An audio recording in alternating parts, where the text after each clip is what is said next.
এই এটিএম জলের কাউন্টার ঠিক করতে হবে, অবিলম্বে এই জলের কাউন্টার ঠিক করতে হবে।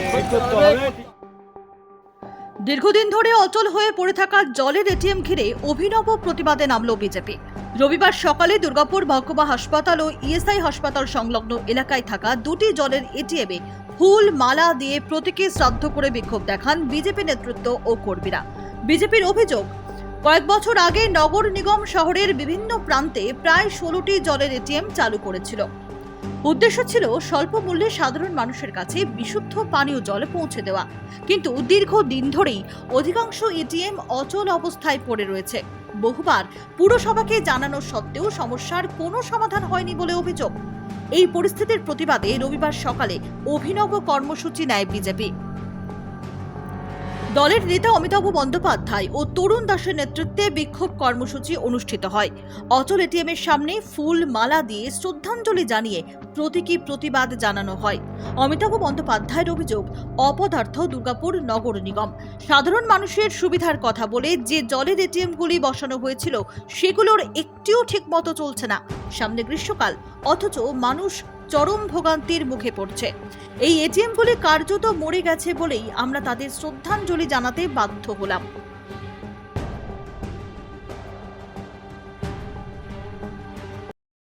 5 বছর ধরে এই ধরনের এটিএম কাউন্টার এবং বাথরুম বানানো হয়েছে মুখ্যমন্ত্রী জল মিশনের আন্ডারে।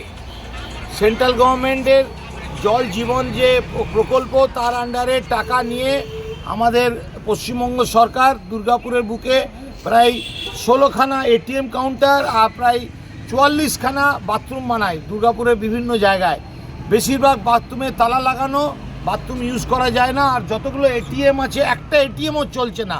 সেই জন্য আমরা ভারতীয় জনতা পার্টির কাছ থেকে এই অপদার্থ সরকারের যে এই অপদার্থ কাজ সেটা জানিয়ে মানুষের কাছে পৌঁছে দেওয়ার চেষ্টা করছি। আজকে কিভাবে প্রতিবাদ জানালেন? এবং আমরা এই যে এটিএম কাউন্টার মরে আছে সে তাকে তার শ্রদ্ধাঞ্জলি জানিয়ে ফুল দেওয়া হলো।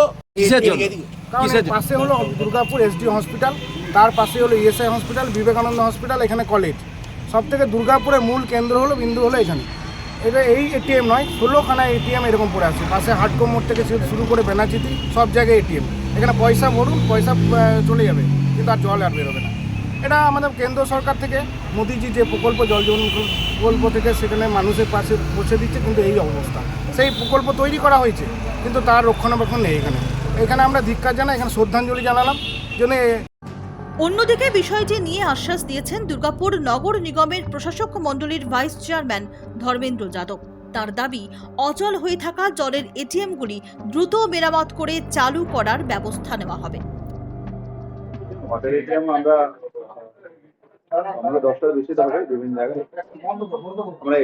দিয়েছিলাম এটা করার জন্য, বিভিন্ন এজেন্সি হয়তো প্রফিট হচ্ছে না, এই জন্য ওরা লক করে রেখেছে।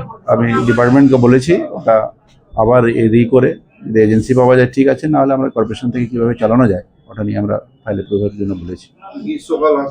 এটা করতে হবে তাড়াতাড়ি, জানি আমরা, আমাদেরও নজরে আছে। আমি নিজেও ডিপার্টমেন্টকে বলেছি ওটা মার্চের ফার্স্ট উইকে যেন করে দিতে পারি আমরা, যেভাবে হোক ওটা আমরা করবো। ব্যুরো রিপোর্ট, নিউজ হাট।